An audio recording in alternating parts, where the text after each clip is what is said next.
And recognizing that a narrative, a story, often has a dominant perspective or a dominant narrative, and it has a silence narrative. Today, we're going to specifically look at Baltimore's dominant narrative.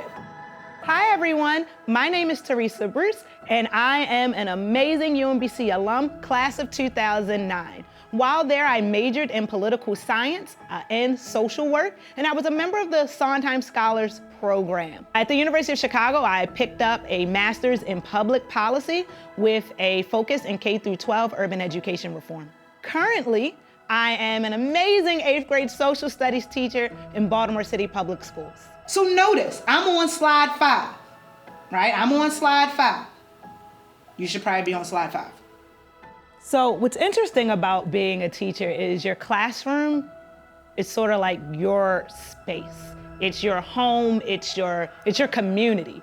When you're in these walls, you and your scholars create your own community. And it's very interesting during this pandemic to rethink the way community has to be developed. But I do have to say that I am thankful though, because we're in the midst of a pandemic, that we are working from home. And it's challenged me actually to find different ways to engage scholars, to push myself to learn more ways to engage them not only in the work, but to learn and develop and grow relationships.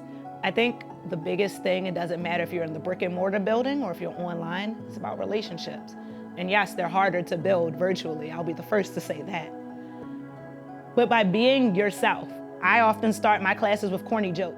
The corny joke of the day! Right? Because that's who I am. I love a good corny joke. I love a witty pun. And my students know that about me. And when young people relate to you as a person, they're more apt to at least try. And then when you acknowledge them, you acknowledge their efforts, you work with them, they're gonna try harder, right? Because there's an old saying, people don't care what you know until they know you care. And it's the same now virtually. We have to continue to show our students that we care.